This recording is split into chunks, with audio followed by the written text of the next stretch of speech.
인생은 전설 채널에 오신 것을 환영합니다. 오늘 이야기 바로 시작합니다. 오후 늦게까지 미뤄두었던 설거지를 끝낸 뒤 텅 빈 거실에 앉아 멍하니 커피를 식혀가고 있었다. 흘러가는 시간을 붙잡을 이유도 붙잡아야 할 사람도 없다는 건 생각보다 더 무거운 감정이었다. 사람은 누구에게도 방해받지 않는 혼자가 되면 편해질 줄 알았는데 그게 아니라는 걸 이혼하고서야 알게 됐다. 남은 건 습관처럼 반복되는 침묵뿐이었고 말 한마디 없는 집안에선 조용함마저 쓸쓸하게 울려 퍼지고 있었다. 그런 오후 현관에서 갑작스레 들려온 벨소리에 나는 무심코 컵을 내려놓았다. 낯선 번호의 문자도 뜻밖의 택배도 없던 날. 문을 열자 생각지도 못한 얼굴이 문 앞에 서 있었다. 짐 가방을 끌고 선드는 미안한 듯 고개를 살짝 숙이며 말했다. 형수, 진짜 죄송한데요. 며칠만, 잠깐만 지내도 돼요? 서글서글한 눈빛은 여전히 낯설면서도 어디선가 익숙한 체온을 갖고 있었다.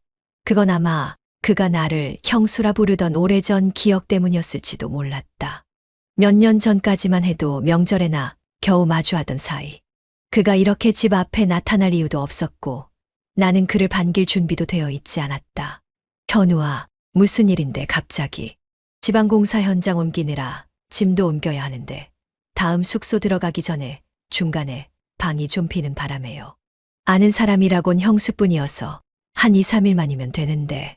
잠시 당황한 채 서 있던 나는 현우가 문턱에 놓인 운동화를 슬쩍 껐으며 안으로 들어서는 걸 보고서야 문을 닫았다.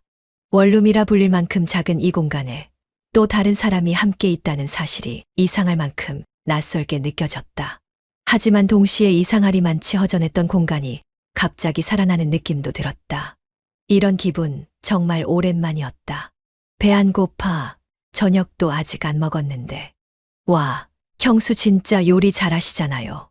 예전에도 갈비찜 진짜 맛있었는데. 그건 형 좋아해서 그랬던 거고. 난 그냥 있는 재료로 대충 해. 그래도 같이 먹는 밥은 대충 먹어도 맛있죠. 그 말이 왜 그렇게 오래 남았는지 알 수 없었다. 나는 냉장고에서 남은 반찬을 꺼내 밥을 데우고 그는 조용히 식탁 반대편에 앉아 나를 바라보았다. 말은 많지 않았지만 그저 서로를 바라보는 시간만으로도 어딘가 따뜻해지는 기분이었다. 대화는 적었고 쓸데없는 질문도 없었다. 대신 숟가락을 옮길 때마다 나뉘는 시선, 물을 따르다 손등이 스치는 그 찰나의 감각이 오히려 말보다 더 많은 의미를 전해주는 듯했다. 형수, 이혼하고 많이 힘들었죠. 그런 거 묻는 거, 예 아닌 거 몰라. 그냥 나도 형수 생각 많이 났어요. 마음으로라도 안부 전하고 싶었는데 아무 연락도 못해서. 말끝이 조금 떨렸다. 나는 그 떨림을 못 본 척 김이 오르는 국그릇을 그의 앞으로 밀어주며 중얼거렸다. 밥이나 먹어.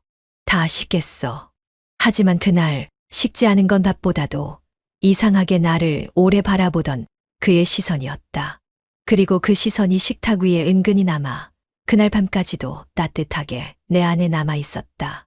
낯설었지만 그리 불편하지는 않았다. 오히려 이상하게 따뜻했으니까. 시계 초침 소리만 들리는 식탁이었다. 따끈한 미역국에서 김이 올라왔지만 그 따뜻함은 그저 입안에서 사라질 뿐 마음속 어딘가는 여전히 싸늘했다. 정수는 조용히 숟가락을 놓고 한참을 고민하다 입을 열었다. 형수는 요즘 괜찮으세요? 나는 미역 한 조각을 건져 올리려다 멈췄다. 형수라는 호칭도 그의 목소리에 섞인 그 조심스러운 울림도 익숙지 않았다. 어딘가 불안정하게 떨리는 그 울림이 내 손끝을 간지럽고 나는 물음 대신 고개를 한번 끄덕였다. 그 반응을 기다렸다는 듯 정수는 숟가락을 내려놓고 잠시 나를 바라봤다.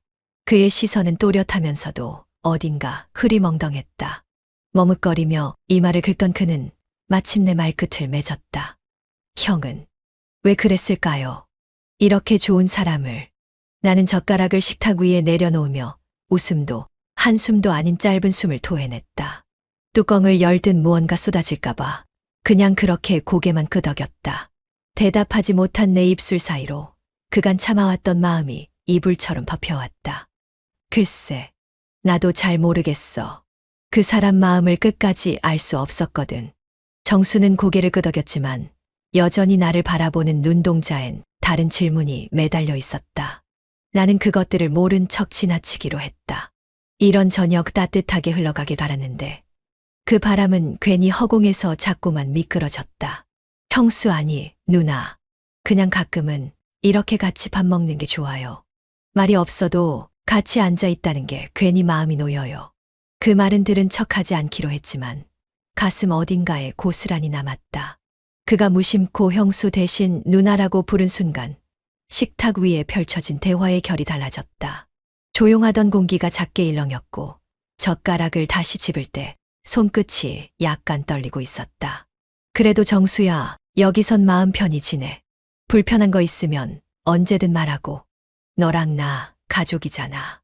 내 말에 정수는 웃었지만 그 웃음은 끝에 걸려 뭉개졌다. 어딘가 아프게 묻힌 감정이 있는 듯 그는 말없이 물만 한 모금 마셨다.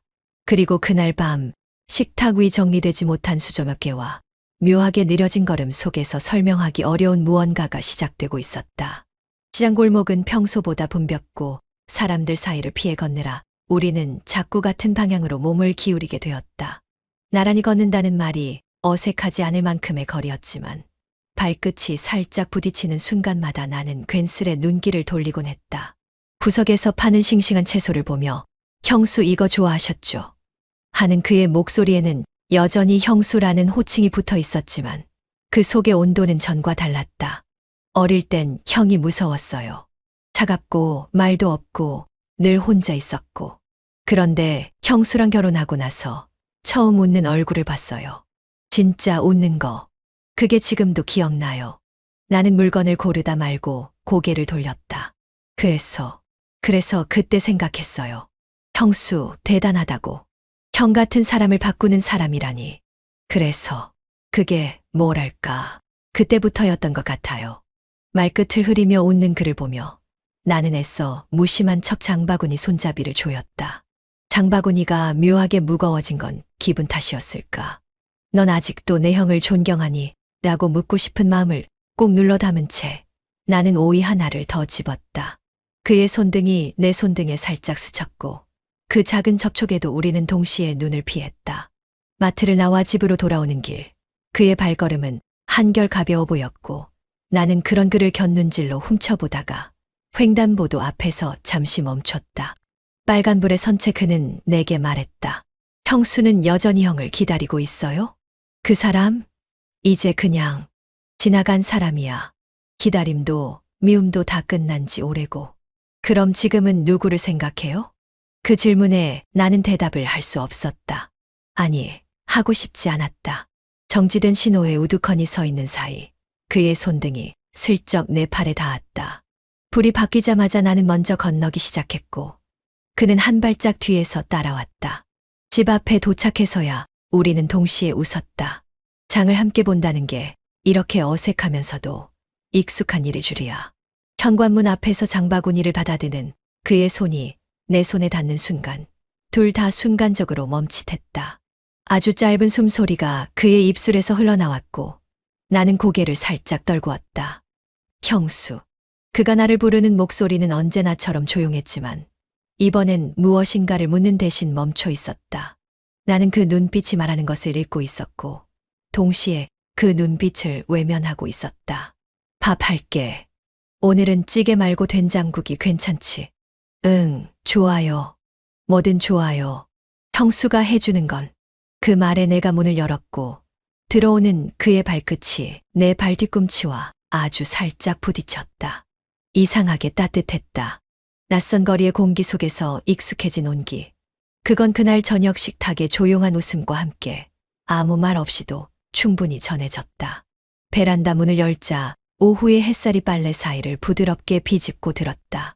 형광등 아래와는 다른 어딘가 마음까지 적시는 듯한 따뜻한 기운이 조용한 원룸을 감돌았다. 그녀는 바지 하나를 털어널고 나는 그 옆에서 티셔츠를 집어들었다. 세탁기 속에서 꼬인 옷들이 서로 풀리지 않으려는 듯 한데 엉켜 있었다. 이거 형수 거죠. 내가 들어 올린 면티를 그녀에게 보여주자 수정은 고개를 살짝 끄덕였다. 응, 빨지 말랬는데 그냥 다 넣어버렸나 보네. 그녀가 웃으며 티셔츠를 받으려 손을 내밀었고 내 손끝과 그녀의 손끝이 동시에 그 천 조각을 잡는 순간 묘한 정적이 흘렀다. 손을 뗄까 말까 망설이는 동안 그녀의 눈길이 내 얼굴을 스치고 지나갔다. 나는 괜히 바람에 휘날리는 빨래끈을 바라보며 시선을 돌렸다. 아무 말도 없었지만 이 고요함이 무언가를 말하고 있었다. 어색하진 않았다. 하지만 설명할 수 없을 만큼 낯설게 설레었다. 정말 혼자 사는 거 아직도 익숙하지 않아요? 내가 슬쩍 말을 꺼냈을 때 수정은 베란다 창틀에 팔꿈치를 올리고 햇살을 눈으로 가리며 말했다. 익숙해질 줄 알았는데 이상하게 더 조용해졌어. 예전엔 말이라도 안 했지. 지금은 말할 사람도 없으니까. 나는 그 말에 무슨 대답을 해야 할지 몰라 접힌 수건을 다시 펴며 그녀 옆에 나란히 섰다. 발끝이 살짝 스쳤다. 그녀가 고개를 돌려 날 봤고 나는 미처 피하지 못한 채 그대로 마주쳤다. 몇 초의 침묵이 지나고 나서야 그녀는 다시 빨래를 들고 웃으며 말했다. 그래도 내가 있어서 다행이다. 그 말은 별 뜻 없다는 듯 툭 던진 듯 했지만 내 가슴 안쪽을 어딘가 깊숙이 긁고 지나갔다. 나는 괜히 창밖을 보며 고개를 끄덕였다. 그날 밤 둘은 아무 약속 없이 영화를 틀었다. 그녀는 거실 한쪽, 나는 반대쪽에 앉았다. 스크린 속 배우가 울다가 웃다가 다시 무표정으로 돌아가는 장면이 이어졌다. 그녀는 무릎을 감싸 안고 앉았고 나는 팔짱을 끼고 상체를 살짝 숙였다. 그렇게 서로의 그림자가 조용히 바닥에 드리워진 채 영화는 점점 클라이맥스를 향해 갔다. 이 영화 예전에 형이 좋아했잖아요. 그래서 안 보려 했는데 보고 싶었나 봐. 보고 나니까 어때요? 이젠 그냥 영화네. 그녀의 마지막 말에는 진심이 묻어 있었다. 영화보다 그녀의 말이 더 또렷하게 들렸다. 그 말은 어쩌면 지금 우리 사이의 감정에도 적용되는 말일지도 몰랐다. 이젠 그냥 영화네. 애써 덤덤히 말하지만 그 안에는 지나온 시간이 깃든 누군가에게는 잊히지 않는 이야기. 나는 물을 마시러 일어났다가 조심스럽게 그녀 쪽으로 시선을 던졌다. 여전히 무릎을 감싼 채 앉아있는 그녀의 옆모습이 괜히 낯설게 따뜻했다. 우리는 그날 어떤 말도 하지 않았지만 무언가 한 겹씩 더 가까워졌다는 걸 느끼고 있었다. 빨래처럼 함께 뒤엉켜 있다. 풀려난 감정의 실타래처럼. 늦은 오후 빛바랜 커튼 사이로 스며드는 햇살이 텔레비전 화면 위로 가늘게 드리워졌다. 뉴스 앵커의 목소리는 배경음처럼 희미했고 김치는 반쯤 비워진 접시 위에서 말라가고 있었다.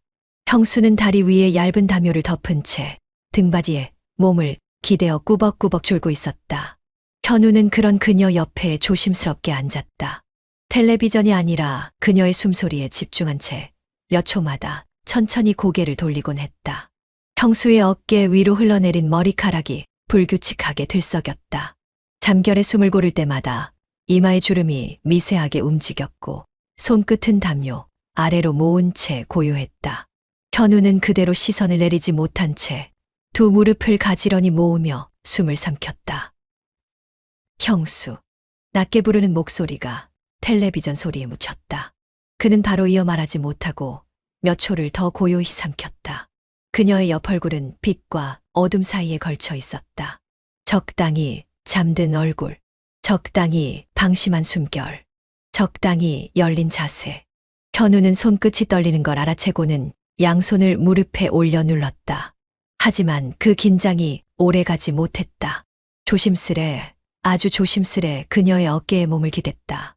처음엔 단순한 기대였지만 이마가 스칠 듯 가까워지자 목덜미에서 미묘한 열이 올라왔다. 그녀의 살결과 숨결이 자신을 감쌌다. 피하지 않았다. 놀라지도 않았다.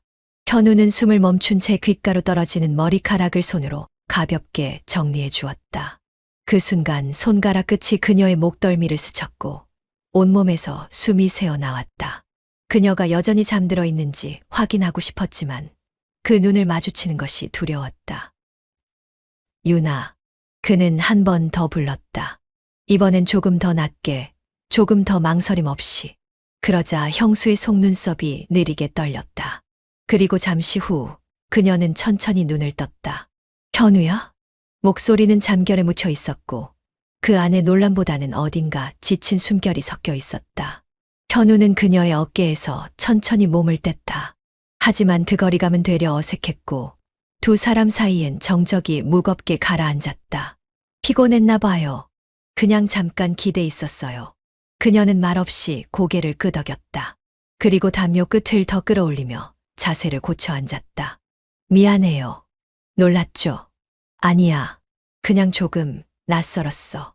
그 말에는 명확한 거절도 허락도 담겨 있지 않았다. 현우는 입술을 한 번 꾹 깨물고 고개를 끄덕였다.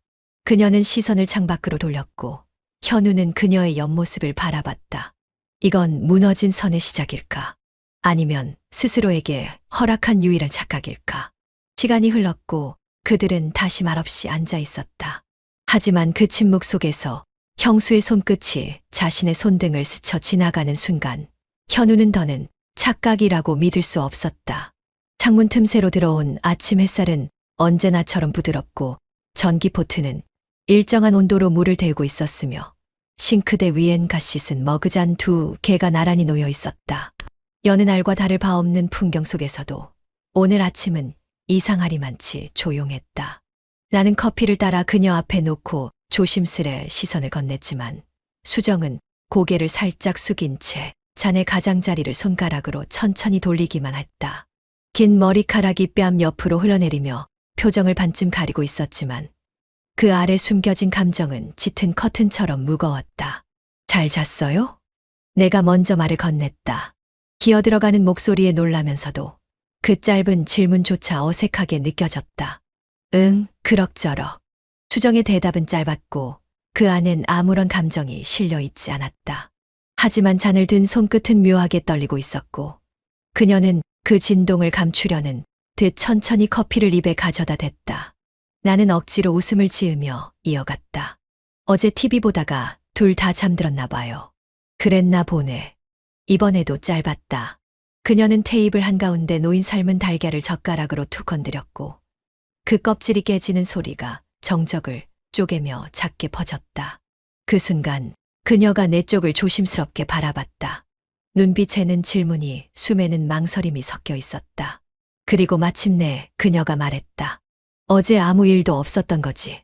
그 말에 나는 잠시 입을 다물었고 다시 한번 커피잔을 들었다.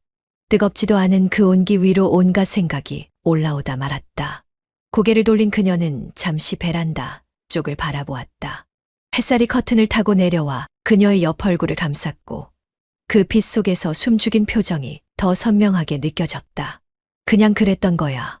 오랜만에 사람이랑 부비적거리다 보니까 그녀가 혼잣말처럼 중얼었지만 그 안에는 명확한 선 긋기가 담겨 있었다. 나는 가만히 고개를 끄덕였다. 하지만 머릿속은 온통 그날 오후로 가 있었다. 어깨에 기대 잠든 그녀, 그리고 흘러내린 머리카락. 입술을 부를 뻔했던 순간 그녀의 눈이 천천히 떠졌고 아무 말 없이 내 눈을 바라봤던 그 장면이 자꾸만 되풀이됐다. 수정 누나. 응. 혹시 불편하면 말해주세요. 나 당분간 다른데 방 얻을 수 있으니까. 그녀는 조용히 내 말을 듣고 있다가 천천히 고개를 저었다. 아니야. 불편한 건 아니고 그냥 나도 좀 복잡해서. 그 말은 선명한 대답이 아니었지만 그 안엔 모든 것이 들어있었다. 사과도 변명도 아닌 그저 감정 그 자체로 느껴지는 말이었다. 달걀 껍질은 아직 접시 위에 그대로였고 커피는 절반쯤 식은 채 남아있었으며 우리 사이에는 명확하지 않은 감정의 경계선만이 조용히 놓여 있었다. 비는 오후부터 쉬지 않고 내렸다. 유리창에 부딪히는 빗소리는 작은 원룸을 더 좁고 깊게 만들었고 천장이 낮은 방 안엔 어둠이 일찍 내려앉았다. 저녁이 되자 정전이 찾아왔다. 낡은 건물의 배선은 빗물에 약했고 방 안은 삽시간에 캄캄해졌다.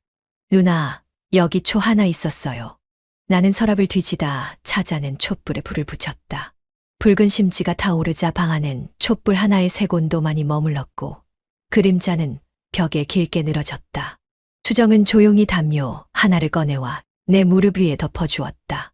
내 무릎에 깔린 담요가 자연스럽게 그녀의 무릎 위로 이어졌다.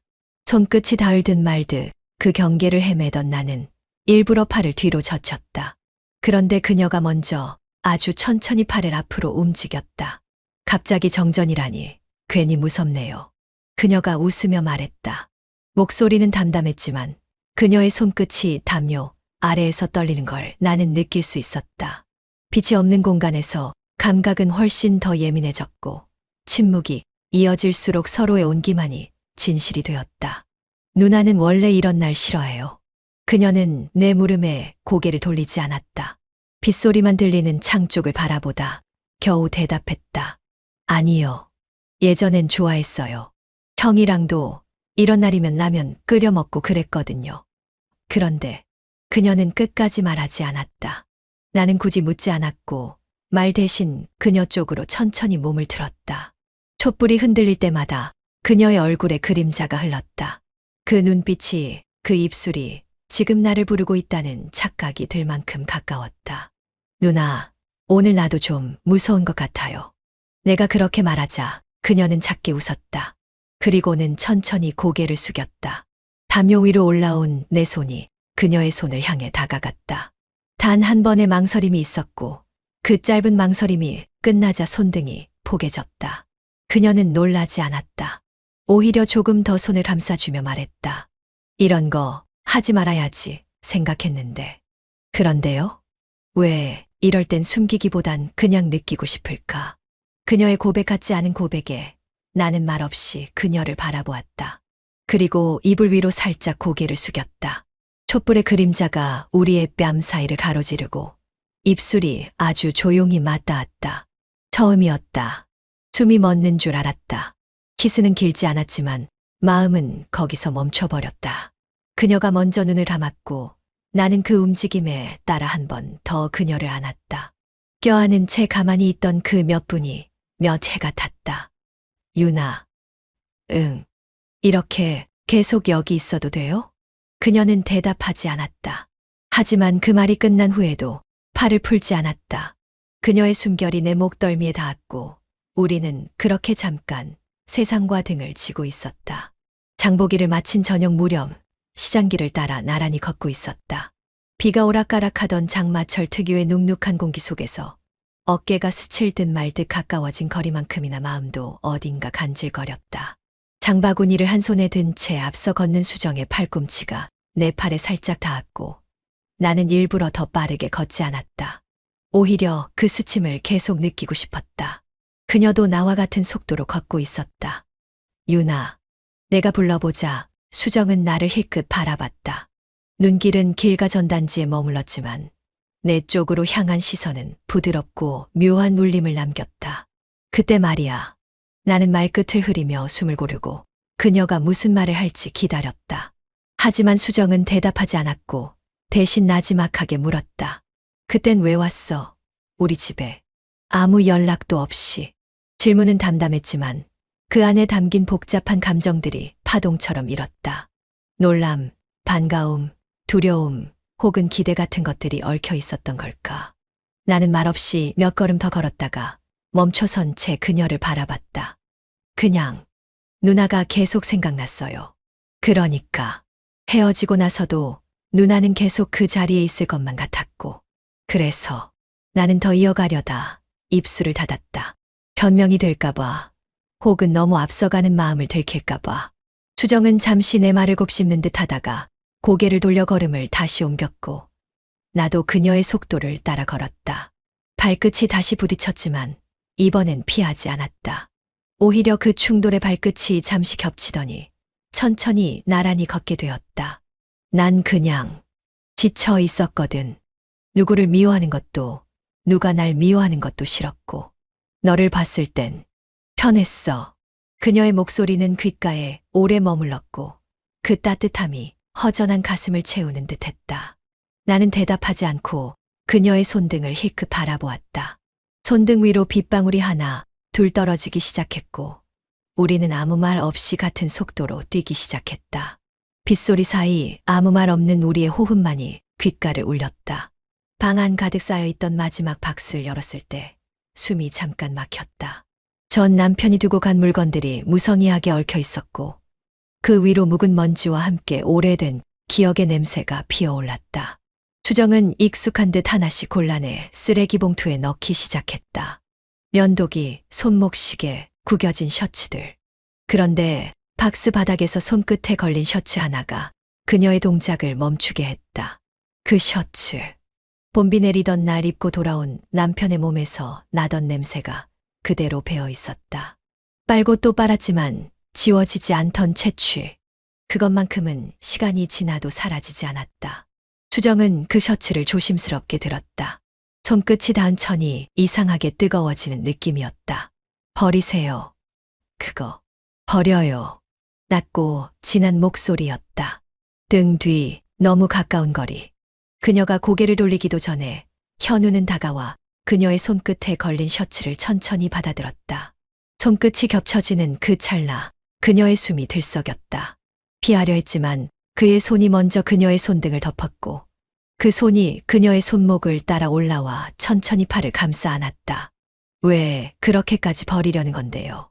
왜 그렇게까지 잊으려고 해요? 그의 목소리는 낮고 조심스러웠지만 손끝은 그러지 못했다. 그거 아직도 버리기 힘든 거 아니에요. 근데 왜 그걸 혼자 참아요? 왜 혼자 아파요? 그녀는 대답하지 않았다. 입술이 달싹였지만 아무 말도 내뱉지 못했다. 그런 그녀의 입가에 다가온 건 그의 이마였다. 숨결이 엇갈렸다. 가슴이 맞닿았고 셔츠 사이로 그의 손이 그녀의 등선을 천천히 더듬었다. 하지 마요. 그녀가 힘겹게 뱉은 말이었다. 하지만 뒷말은 이어지지 않았다. 그가 고개를 숙였고 수정은 눈을 감았다. 셔츠는 바닥에 떨어졌고 셔츠를 따라 두 사람의 몸도 천천히 내려앉았다. 이불도 깔려있지 않은 바닥이었다.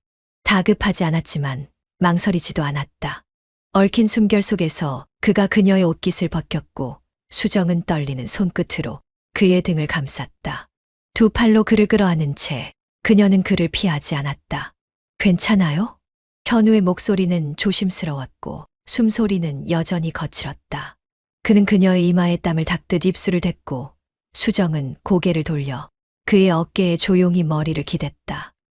나 오늘 아침까지만 해도 이렇게 될 거라고는 생각 못했어요. 그녀는 이불을 당겨 그의 허리까지 덮으며 조용히 말했다. 근데 참을 수가 없었어. 그 셔츠 냄새도 그 말도 당신이 나한테 다가온 그 순간도. 현우는 그녀를 더 끌어안으며 속삭였다. 난 그날부터 누나였어요. 형수가 아니라 그때부터 지금까지 계속 누나만 생각났어요. 그녀는 숨을 길게 들이쉬었다. 셔츠 냄새가 옅게 남은 방 안, 구겨진 바닥 위, 두 사람은 처음으로 서로를 아는 채 깊은 밤의 적막을 견뎌냈다. 창밖에선 여전히 비가 내리고 있었다. 그 소리는 오래오래 방 안의 침묵보다 더 길게 이어졌다. 일요일 오전 한산한 시장 골목을 나란히 걷던 중이었다. 비닐에 묶인 파 한 단을 팔던 아주머니가 한 손으로 계산을 하며 슬쩍 고개를 들었다. 그 시선이 정확히 수정과 그 남자를 향해 머물렀고 눈가엔 짧은 미소가 지나갔다. 어머, 수정 씨, 요즘 같이 사는 거야? 그 말은 누가 들어도 장난이 아니라 의심 섞인 확신이었다. 수정은 잠시 당황한 듯 눈을 깜빡였지만 금세 웃음으로 덮었다.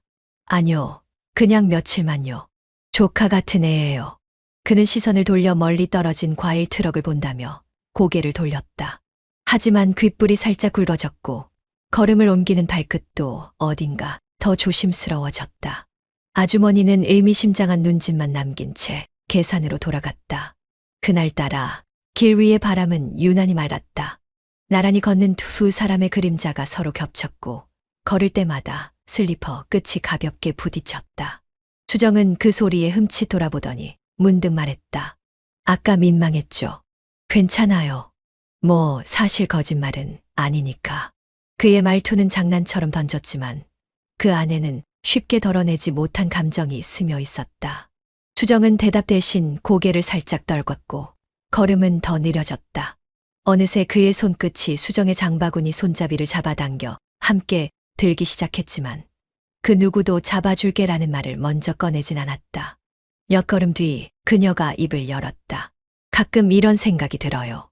내가 누군가의 눈에 어떻게 보일까?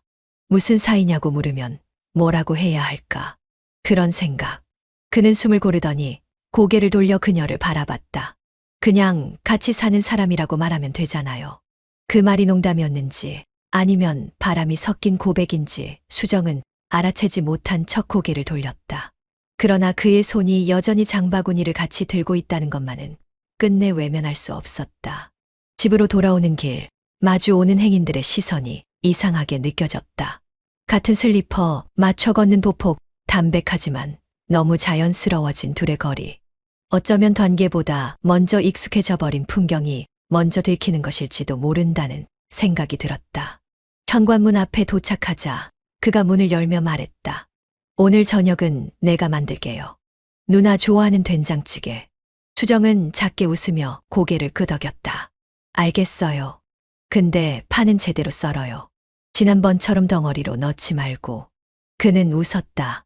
연습 많이 했어요. 이제 고기처럼 썰 수 있어요. 가벼운 농담, 평범한 대화. 그러나 그 속에 흐르는 건 더는 감출 수 없는 우리라는 단어였다. 햇살이 오래 머물다 가는 오후였다. 거실 창문을 가로지르는 커튼 틈으로 봄 기운이 실려 들어오고 있었다. 수정은 탁자 위에 올려진 바느질 도구를 정리하며 소파에 앉아 있었고 그는 옆에서 말없이 그녀를 바라보고 있었다. 눈길이 자꾸 머물렀다. 바늘을 꿰는 손끝, 실을 잡고 지그시 당기는 그 미세한 움직임조차 괜히 예뻐 보였다. 수정아, 그녀의 손끝이 멈췄다. 시 반쯤 꿰인 바늘에 걸려 덜렁거렸고 바느질을 하던 조용한 공간에 그 이름 하나가 유난히 선명하게 울렸다. 아무렇지 않게 부른 것처럼 들렸을지 몰라도 그의 심장은 말끝이 닿기도 전에 수차례 불규칙하게 뛰고 있었다. 뭐라고 했어요? 수정은 천천히 고개를 들었다. 순간 그는 당황했다. 다시 누나라고 고쳐 부르려다가 그냥 입을 다물었다. 숨을 고르던 그녀는 그를 바라보며 천천히 웃었다. 애써 감춘 듯한 그 웃음은 어딘가 약한 부분이 스쳐가는 듯했다. 괜찮아요. 그렇게 불러줘요. 다음부턴 그냥 제 이름으로. 말끝은 조용했지만 숨소리 하나에도 감정이 실려 있었다. 누나라는 호칭은 이제 현실에 맞지 않았고 남겨진 거리감을 억지로 붙들고 있는 끈 같았다. 끊어진 줄을 다시 묶으려는 대신 그녀는 그 순간 자신이 어떤 감정에 이끌리고 있는지를 인정하고 싶어진 것 같았다. 그는 아무 말도 하지 못한 채 그녀를 바라보다가 작게 고개를 끄덕였다. 응, 수정아. 다시 부른 이름은 이번엔 조심스럽고 부드럽게 입을 떠났다. 마치 아이가 처음 글자를 또박또박 읽어 내려가듯 감정을 조심스럽게 얹어 부른 그 한마디에 그녀의 눈매가 살짝 풀렸다. 근데 이상하네요. 나 누군가한테 이름으로 그렇게 불려본 게 정말 오래된 것 같아요. 수정은 그렇게 말하며 다시 시선을 바늘 끝으로 옮겼지만 실은 더 이상 바늘에 매달리지 않았다. 그가 천천히 다가와 그녀 옆자리에 앉았다. 소파의 쿠션이 조금 내려앉았고 두 사람 사이의 간격이 자연스럽게 좁아졌다. 그때부터였어. 누나가 아니라 수정이라고 부르고 싶다고 생각한 건. 그녀는 옅게 웃었다. 그때가 언제였는데요. 그날 장 보러 같이 갔다가 돌아오는 길에 내가 웃었을 때. 그냥 그렇게 부르면 좀 더 가까워질 것 같았어. 그래서 그렇게 불러도 된다고 물어보진 않고 그냥 막 부른 거예요. 묻기 전에 부르고 싶었으니까. 미안. 근데 기분 나쁘지 않았으면 좋겠어. 수정은 작게 한숨을 쉬듯 숨을 들이마셨다. 그리고 그를 바라보며 고개를 살짝 흔들었다. 기분 나쁘지 않았어요. 이상하게 기분이 나쁘지 않았어요. 그 말은 분명 허락이었고 동시에 다음 단계를 받아들이겠다는 고백이기도 했다. 말을 하지 않아도 서로의 감정을 눈빛으로 전해지는 순간들이 늘어났고 이제는 굳이 손을 내밀지 않아도 서로의 온도를 느낄 수 있는 거리에 와 있었던 것이다. 그는 그녀의 손등 위에 살며시 손을 얹었다. 이번엔 그녀가 물러서지 않았다. 밖에선 어린아이들이 뛰어노는 소리가 들려왔고 바람에 창문이 살짝 흔들렸다. 아무 일도 일어나지 않은 평범한 오후였지만 두 사람 사이의 공기는 그 어떤 밤보다 뜨겁고 무거웠다. 오늘 저녁엔 내가 만들게요. 된장찌개 대신 고등어 조림? 그거 지난번엔 살 태웠잖아요. 이번엔 다를 거야. 수정이가 먹는 거니까. 수정은 조용히 미소 지었다. 그의 입에서 자신을 부르는 이름이 더 이상 낯설지 않았다. 오히려 오래전부터 그렇게 불려왔던 것처럼 마음 한구석에 조용히 스며들어 앉아 있었다. 그리고 그녀는 그를 바라보며 천천히, 아주 천천히 입을 열었다.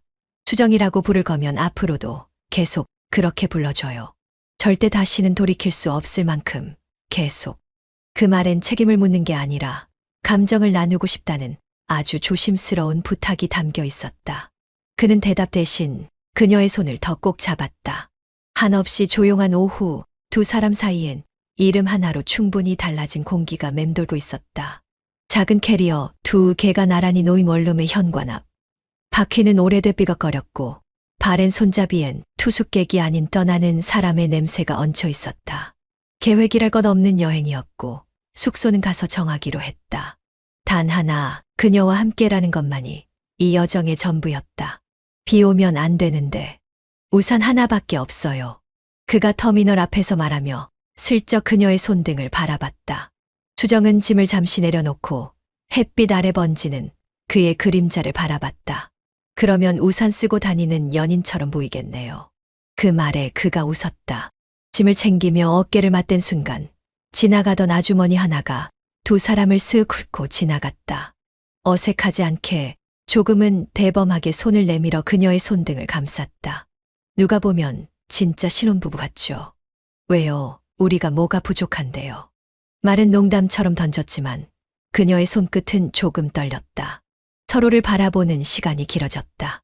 플랫폼으로 들어가는 에스컬레이터 앞 그는 손을 놓지 않았다. 진짜 여행이네. 어디로 가는지도 모르고. 그러니까 더 좋아요. 길이 어딜 가든 지금처럼만 같이 있으면. 수정은 무심한 듯 웃었지만 마음 한구석은 익숙한 감정으로 점점 뜨거워졌다. 근데 내가 누나랑 이렇게 길게 여행 갈 줄 몰랐어요. 어릴 땐 그저 웃는 모습이 좋았는데 이젠 같이 밥 먹고 자고 걷는 것까지 전부 좋아져 버렸네요. 그녀는 말없이 짐을 들었다. 그와 같은 속도로 걷기 시작한 발끝이 이상하게도 가벼웠고 손등에 남은 체온은 온몸으로 번졌다. 우리 어디로 가는 거죠? 모르겠어요. 근데 누나는 어디로 가고 싶어요? 그냥 지금 이 순간이 계속됐으면 좋겠어요. 고속버스는 막 도착했고 짐칸이 열리는 소리와 함께 짧은 여행이 시작됐다. 아니, 어쩌면 이 순간이 그들에겐 진짜 처음부터 다시 시작되는 삶의 방향이었는지도 몰랐다. 민박집 작은 창틀에 기대 앉은 그녀는 유리창 너머 바다를 보고 있었다. 그 곁에 앉은 그는 뒷모습이 아닌 얼굴을 바라봤다. 어제와 같은 모습인데 바다 앞이라는 이유 하나만으로도 모든 게 달라 보였다. 바람은 부드럽게 머리카락을 흔들었고 그녀는 손에 턱을 괜 채 낮은 목소리로 말했다. 민박인데도 침대에 햇살이 잘 들어와요. 묘하게 포근해요. 그건 아마 누나가 침대에 있어서일 거려. 그녀는 짐짓히씩 웃었지만 창틀에 앉은 손이 살짝 떨렸다. 민박집 주인이 권한 대로 늦은 점심을 먹고 해변으로 나선 건 해가 노을로 기울 무렵이었다.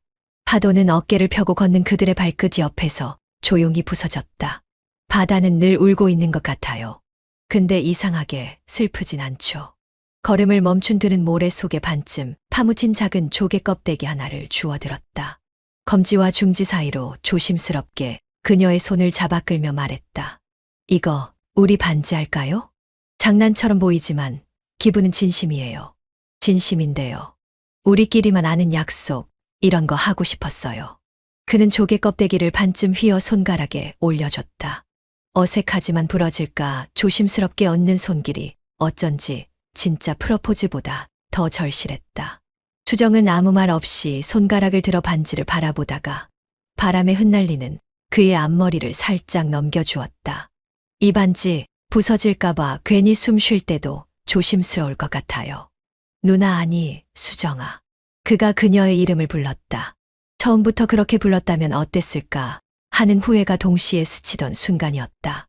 우리 다음 생엔 순서부터 제대로 해요. 그땐 나랑 처음부터 같이 살아요. 그래요. 그땐 도망가지 말고 말도 돌리지 말고 나보다 먼저 웃어줘요. 그녀는 눈을 감았고 그는 그 입술에 조용히 입을 맞췄다. 주변엔 사람 하나 없었고 바다와 노을 그리고 그 작은 반지 하나만이 그들의 비밀을 감싸 안고 있었다. 비가 내리는 날이었다. 창밖으로 뚝뚝 떨어지는 물방울은 지붕을 두드리고 바닥에 번지는 빛은 흐릿하게 두 사람의 실루엣을 비췄다. 민박집 좁은 침대 위 이불 안에 함께 파묻힌 둘은 느릿한 시간 속에 서로의 체온을 나누고 있었다. 이따금 손끝이 움직였고 가슴 위에 놓인 턱이 살짝 흔들리며 숨을 고르기도 했다. 침묵은 어색하지 않았고 음악은 아주 조용하게 흘렀다. 이상하죠. 아무것도 안 하고 있는데 하루가 벌써 반이나 지나갔어요. 안 하는 게 아니라 우리만의 일을 하고 있는 거잖아요. 그는 그녀의 머리카락을 귀 뒤로 넘기며 말했다. 어떤 일이요? 같은 음악 듣고 같은 이불 덮고 같은 컵에 커피 마시고 그런 거. 이름 없는 하루 만들기. 그녀는 웃었다. 그리고 이불 속에서 팔을 뻗어 커피잔을 가져왔다. 이미 조금 식은 커피였지만 그녀는 그가 입된 자리를 바라보다 잔을 기울였고 무심하게 내려놓은 잔을 그가 다시 집어들어 마셨다. 입술이 겹쳐지지 않았는데 그보다 더 가까웠다. 이런 게 진짜 결혼 아닌가요? 작게 흘러나온 그녀의 말에 그는 대답하지 않았다. 대신 그녀의 팔을 끌어당겨 품에 안았다.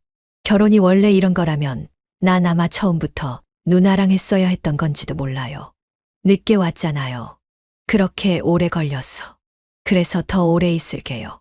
이번엔 진짜로. 그녀는 눈을 감고 그의 가슴에 얼굴을 묻었다. 바깥 세상은 점점 흐려지고 있었고 침대 위에 남은 건 작은 온기와 느린 숨결뿐이었다. 나중에 다 사라질 수도 있어요. 그럼 그때까지 그냥 계속 같이 있어요. 이불 속에서 맞닿은 손은 천천히 꼬이고 풀리며 대화의 끝을 말없이 맺어갔다. 하루가 저물기 전까지 그들은 다시 한번 서로를 바라봤다. 시계를 보지 않았고 약속도 없었다. 그날 하루는 시간조차 눈치를 보듯 조용히 멈춰 있었다. 창밖으로 스쳐가는 풍경은 여전히 흐릿했고 버스 안은 잔잔하게 흔들리고 있었다. 두 사람은 나란히 앉아 창가에 기대 잠들어 있었다. 그녀의 머리는 그의 어깨에 조용히 기댄 채 숨결만 오르내리고 있었고 그의 손은 어느새 그녀의 손을 단단히 감싸고 있었다. 도착을 알리는 안내방송이 들려왔지만 그는 그 손을 놓지 못한 채 버스 안에 가만히 앉아 있었다. 그녀가 먼저 눈을 떴다. 벌써 도착했나 봐요. 그는 고개를 끄덕이며 창밖을 봤고 그녀의 손을 살며시 쓰다듬었다. 내리고 싶지 않네요. 이 버스가 그냥 멈췄으면 좋겠어요. 그녀는 피식 웃으며 자리에서 일어났다. 그러나 손은 그대로였다. 일어선 뒤에도 놓지 않고 출구 앞까지 함께 걸었다. 두 사람이 타고 온 여행의 끝은 고작 몇 걸음 앞에 있었지만 그 몇 걸음이 그들에겐 가장 길고 무거운 거리처럼 느껴졌다. 이게 현실이죠, 결국. 그래도 전 현실이 이렇게라도 당신과 붙어 있는 거면 괜찮아요. 그녀는 눈을 감았고 그 말이 왠지 미안하게 들렸다. 터미널 바깥의 햇살은 너무 밝아서 민박집에 그 어둑한 온기가 멀게만 느껴졌다. 사람들은 분주히 오갔고 캐리어 끄는 소리가 바닥에 부딪혔다. 그 속에서 둘만 멈춘 듯 시간이 고요하게 흘러가고 있었다. 저기, 우리 앞으로는 어떻게 될까요? 아무도 몰라요. 그래도 나는 그게 무서워서 놓지는 않을래요. 그녀는 아무 말 없이 그의 손을 조금 더 세게 잡았다. 그리고 살짝 고개를 기울이며 속삭였다. 그 말, 내가 평생 기억해도 돼요? 그는 고개를 끄덕이며 짧게 말했다. 기억해줘요. 내가 왜 여기까지 왔는지. 그녀는 웃었고 그 웃음은 피곤함과 애틋함, 그리고 조금의 죄책감이 섞인 온도였다. 하지만 그 감정들이 서로를 밀어내는 게 아니라 오히려 더 단단하게 엮는 실타래처럼 느껴졌다. 이미 누군가에게는 변명이자 핑계겠지만 적어도 두 사람에게는 그것이 진심이었다. 그녀가 마지막으로 말했다. 그래도 세상이 뭐라 하든 전 이 선택 후회 안 해요. 그는 아무 말 없이 고개를 끄덕였고 그 말이 자신의 마음과 완벽히 겹쳐져 있다는 걸 느꼈다. 누가 손가락질을 하더라도 누가 진실을 묻더라도 이 순간만큼은 흔들리지 않았다. 손끝에서 전해지는 체온 하나로 둘은 조용히 돌아오는 길을 함께 걸었다. 인생은 전설 채널에 오신 것을 환영합니다. 오늘 이야기 바로 시작합니다. 민석은 요즘 아침마다 거울 앞에 오래 서 있었다. 면도를 꼼꼼히 하고 향수를 바른 뒤 머리카락을 손가락으로 몇 번씩 정리했다. 예전엔 부스스한 머리로 대충 티셔츠 하나 걸치고 나가던 사람이 이제는 다림질된 셔츠에 단정한 슬랙스를 입고 퇴근이 늦어졌다. 그 변화는 처음엔 반가움이었고 다음엔 의심이었다. 요즘은 퇴근하고 뭐해? 내가 물었을 때 민석은 잠깐 멈칫했지만 곧 웃으며 말했다. 헬스장 다녀. 뱃살이 너무 나와서. 그래? 언제부터? 얼마 안 됐어. 일주일쯤. 그가 운동을 시작했다는 말은 곧 핸드폰을 뒤집어 놓기 시작한 시점과 일치했다. 비밀번호가 걸려 있진 않았지만 그는 이제 더 이상 내 앞에서 핸드폰을 보지 않았다. 거실에 함께 앉아 있을 때도 핸드폰은 주로 안방 서랍 위에 있었다. 알림이 울려도 그는 확인하지 않았고 내가 조금이라도 관심을 가지면 회사 일이 하라며 짧게 잘라냈다. 예전에 민석은 피곤하다는 말이 입에 붙은 사람이었다. 출근 준비를 하며 하품을 하고 퇴근 후에는 소파에 몸을 던지듯 앉아 TV만 바라보던 사람이 요즘은 평일에도 밤 10시가 다 되어서야 들어왔다. 부장님이 붙잡아서 회식이 있어서 같은 핑계들은 너무 자연스럽게 입에서 흘러나왔다. 그 운동하는 헬스장 어디야? 집 근처. 별거 없어. 나도 좀 같이 다녀볼까 했는데. 글쎄 거기 사람들 다 남자야. 좀 재미없을걸. 그 대화가 끝난 후 그는 귀찮다는 듯 웃었고 나는 웃지 못했다. 그 웃음 안에서 나는 문득 나만 빼놓고 흘러가는 대화를 들은 듯한 느낌이 들었다. 우리의 사이가 이전보다 멀어진 것도 아닌데 묘하게 다른 결의 공기가 감돌고 있었다. 그는 더 이상 내게 자신의 일상을 묻지 않았다. 오늘 뭐 했어? 점심은 뭐 먹었어? 같은 사소한 말들이 사라지고 우리가 함께 있는 시간은 그저 같은 공간에 있는 것에 지나지 않았다. 그러던 어느 날 밤 그의 셔츠에서 처음 보는 향이 났다.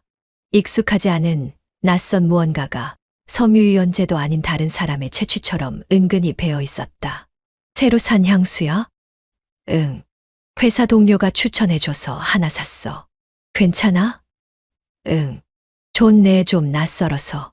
그의 대답은 자연스러웠지만 나는 그 향기에서 문득 느껴진 찝찝함을 쉽게 떨쳐낼 수 없었다. 그리고 그날 밤 침대에 누운 그의 옆에서 등을 돌린 채 잠들지 못한 채로 눈을 떴다. 그가 달라졌다는 건 머리카락이나 셔츠 때문이 아니었다. 그는 이제 나를 바라보는 눈빛이 사라졌다는 점에서 완전히 변해 있었다. 그 눈빛이 멈춘 곳이 나 아닌 누군가라는 걸 직감하는데 오래 걸리진 않았다. 거실 한쪽에 놓인 시계 초침 소리가 그렇게 또렷하게 들리는 집이었나. TV 소리는 트어져 있었지만 내가 무슨 프로그램을 보고 있는지도 모른 채 그저 화면만 바라보고 있었다. 민석은 퇴근하자마자 씻고 방에 들어가더니 문을 닫고 나오질 않았다. 식사 준비를 해두었고 냉장고엔 잘게 썬 과일도 넣어놨지만 그는 그런 걸 모른 채 아니 알고도 무심하게 지나친 채 그렇게 멀어지고 있었다. 민석아, 밥 먹었어? 응, 아까 회사에서 먹고 왔어. 그랬구나. 말이라도 해주지. 미안, 깜빡했네. 그의 목소리는 언제부턴가 늘 피곤한 톤으로 흘러나왔고 미안이라는 단어는 매일같이 같은 음으로 반복되었다. 나는 한 숟갈만 뜨고 그대로 식탁에 앉아 있었고 그의 빈 자리는 점점 더 의미 없어져 가고 있었다. 함께 사는 부부가 맞긴 한 걸까? 그와 같은 공간에 있으면서도 나는 내 안에서 점점 더 고립되어 가는 느낌이었다. 말을 걸어도 대답은 짧고 묻지도 않았는데 핸드폰을 만지작거리는 모습만이 남아 있었다. 대화는 의무처럼 던져졌다가 사라졌고 그 공백은 내가 괜히 혼잣말을 중얼거리며 메우게 만들었다. 오늘 날씨 진짜 좋더라. 이런 날 산책하면 기분 좋을 텐데. 그래도 봄은 오나 봐. 그가 없는 시간에 소파에 앉아 중얼거리던 말들은 결국 내게 하는 위로였고 나는 거울 앞에서 내 얼굴을 들여다보며 중얼거렸다. 나랑 같이 살아? 아니면 그냥 같이 살고 있는 거야? 욕실 세면대 앞에선 칫솔 2개가 여전히 나란히 놓여 있었지만 그건 이제 그저 생활의 잔재였다. 감정은 묻혀있고 정은 빛을 잃었고 웃음은 벽에 부딪혀 되돌아왔다. 내가 서 있는 이 집은 더는 우리의 집이라는 느낌이 들지 않았다. 민석은 어느 순간부터 출근 준비를 나보다 먼저 하고 퇴근도 나보다 늦게 하면서 하루 종일 나와 대화 한마디 나누지 않은 날도 생겨났다.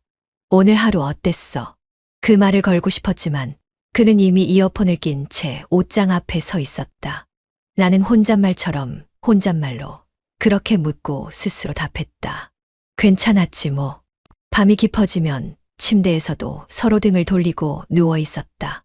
나는 그가 자는지 아닌지조차 알 수 없었고 불 꺼진 방 안에서 나는 내 존재를 점점 더 숨기게 되었다. 그리고 그 침묵의 어둠 속에서 나는 문득 아주 작게 중얼거렸다. 나는 지금 누구랑 같이 살고 있는 걸까? 몇 년 만에 만나는 얼굴들이었지만 오랜 시간의 공백이 무색할 만큼 그 자리는 금세 웃음으로 채워졌다. 고등학교 친구들, 함께 교복을 입고 거리를 활보하던 시절의 추억들이 테이블 위로 쏟아졌고 그 사이사이엔 탄산보다 더 청량한 수다가 끼어들었다. 처음엔 근황 이야기로 시작했지만 곧 분위기는 자연스레 남편 욕으로 넘어갔고 각자 속에 쌓인 감정의 찌꺼기들이 반쯤 마신 맥주 잔 너머로 흘러나왔다. 야, 민선이 너 진짜 착하게 산다. 어떻게 남편이 그렇게 무심한데도 아직도 같이 살아. 그러게 나였으면 그냥 확 질렀다. 야야야 그만해. 나 진짜 요즘 너무 우울해서 너네까지 그러면 울지도 몰라. 웃으며 넘기긴 했지만 내 웃음은 생각보다 빨리 마모됐다. 친구들의 말 속에 담긴 다 알고 있다는 눈빛, 그러면서도 그래도 너니까 참는 거지라는 묘한 위로는 순간 따뜻했지만 오래 남지는 않았다. 나는 그저 맥주잔을 손에 꼭 쥐고 있었다. 내가 쥔 건 알코올이 아니라 내 안에 뭔가였다. 쥐고만 있으면 터지지 않을 거라 믿었던 테이블 위로 튀어오르는 치킨 기름, 질끈 묶은 머리 뒤로 흐르는 웃음소리, 가끔씩 튕겨지는 무심한 욕설들. 그 모든 게 이상하게 부럽고 어딘가 낯설었다. 이들도 집에 돌아가면 각자의 삶으로 무거워질 걸 알면서도 지금 이 순간만큼은 참 가볍고 유쾌해 보였다. 야, 우리 오늘 진짜 오랜만인데 2차 갈래? 오, 좋지. 요즘 노래방 안 간 지 너무 오래됐다. 노래방 가면 진짜 스트레스 풀릴 것 같아. 난 진심 마이크 잡으면 성격 바뀐다. 그 말에 모두가 박수치며 일어섰고 나도 따라 일어났다. 무슨 이유였는지 모르겠지만 갑자기 속이 시원해지는 느낌이었다. 그 어떤 무거운 삶도 일단 이 순간엔 내려놓고 싶은 기분. 나는 그렇게 코트를 들고 그들과 함께 거리를 걸었다. 찬 바람이 코끝을 스치며 부는 길목, 주황색 간판이 우리를 향해 웃고 있었다. 24시 코인 노래방. 야, 우리 방 잡았다. 민선이 너 오늘은 꼭 부른다.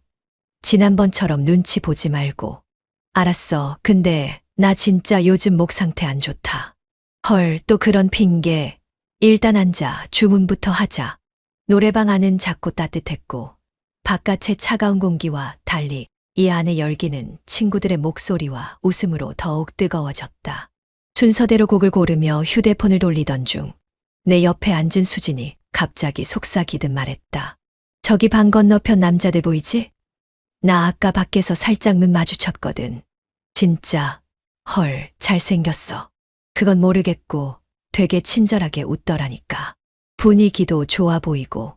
일단 앉아 있는데 우리랑 딱 시선이 마주친 구조잖아.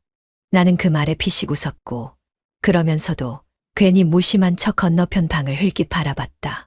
그 방 유리창 너머 조명이 어두워 명확히 보이지는 않았지만 확실히 남자 몇 명이 앉아 있었고 누군가의 시선이 순간 내 쪽으로 스친 듯한 기분이 들었다. 괜히 고개를 돌렸지만 마음속엔 뭔가 불편하고 낯선 설렘이 밀려들었다. 야, 우리 합석하면 안 돼. 에이 진짜 그런 거 하는 거야 우리 나이에? 뭐 어때? 결혼한 거랑 안 한 거랑 지금 이 순간엔 다 잊고 그냥 놀자는 거지. 미쳤다. 진짜 그래도 민선이는 좀 애매하지 않냐? 그 말에 다들 나를 바라봤고 나는 잠깐 말을 잇지 못했다. 하지만 내 안에선 대답보다 빠르게 무언가가 정리되고 있었다. 지금 이 자리에선 남편도 없고 집도 없고 그 우울한 부엌에 정적도 없다고. 그러니까 그냥 지금은 나로 살아도 된다고. 나는 조용히 미소 지었다. 어차피 오늘은 나 혼자니까. 노래가 세 곡쯤 지나고 나자 누군가 노크를 했다. 문이 슬쩍 열리더니 반쯤 들어온 얼굴이 익살스럽게 웃었다. 누나들, 한 잔 어때요? 저희 방도 좀 심심해서요. 내가 대답하기도 전에 친구 민지가 웃으며 대꾸했다. 우와, 요즘은 이렇게 직접 와서 말도 해요. 우리도 옛날 같았으면 거절했을 텐데. 다들 웃었고 그건 거절이 아니라는 신호였다. 그렇게 우리는 방을 합쳤다. 초면의 남자들과 함께 마주 앉은 테이블엔 금세 안주가 더해졌고 반쯤 비어있던 병도 새로 채워졌다. 어떤 남자는 조용했고 어떤 남자는 자꾸 말을 걸었다. 그 중에 유독 한 명, 검은 반팔티에 깔끔한 이목구비를 가진 남자. 그는 말을 많이 하진 않았지만 자꾸 나와 눈이 마주쳤다. 처음엔 단순한 시선인 줄 알았지만 어느 순간부터 그 시선은 노래 가사처럼 길고 천천히 나를 훑었다. 누님은 결혼하셨어요? 갑작스러운 질문에 나는 당황했지만 웃으며 대답했다. 응, 했지. 근데 남편은 요즘 바쁘대. 아, 그럼 외롭겠네. 그가 무심한 듯 툭 던진 말에 민지는 장난스럽게 웃으며 말했다. 어머, 얘 봐. 그 말 왜 그렇게 자연스러워? 그 말에 나는 웃었지만 속으로는 조금 뜨끔했다. 외롭다 라는 단어. 요즘 자주 떠올리는 말이었다. 그는 내 옆에 앉으려다 민지가 먼저 앉는 바람에 맞은편에 자리를 잡았다. 그가 잔을 들고 나를 향해 건넸다. 그럼 외로운 누나를 위해 건배. 내 잔과 그의 잔이 가볍게 부비치는 소리가 작게 울렸다. 그 소리는 낯설고도 묘하게 익숙한 오래된 공허를 깨는 첫 신호 같았다. 밤은 길어지고 대화는 점점 편안해졌다. 노래방이라는 공간의 특성 때문인지 경계심도 슬금슬금 허물어졌고 조명이 어두워진 방 안에서 서로의 얼굴보다 목소리와 표정에 더 집중하게 됐다. 그는 노래를 잘 불렀고 나는 그 노래를 듣는 척하며 슬쩍 그의 손등을 바라보았다. 이런 일 나한테 벌어질 줄은 몰랐는데 그런 생각을 하며 나는 그에게 미소를 건넸다. 그는 그 미소를 정확히 받아냈고 다시 건배를 청했다. 어디선가 무너지는 선의 소리가 들리는 듯했다. 노래가 끝났을 때 방 안 조명이 꺼져 있었다. 장난처럼 시작된 노래방 불빛은 어느 순간 꺼지고 화면만 희미하게 반짝이고 있었다. 숨결이 은은하게 퍼지는 좁은 공간. 익숙하지 않은 남자와 생각보다 가까운 거리. 처음엔 웃겼다. 이거 왜 꺼졌지? 감성 모드인가 봐요? 상우라는 이름이 기억났다. 늦게 도착해 나중에 합석한 그 남자. 귀엽게 웃던 얼굴이 어둠 속에 반쯤 묻히자 이상하게 숨이 더 짧아졌다. 노래 더 부르실래요? 그가 마이크를 건넸다. 하지만 나는 받지 않았다.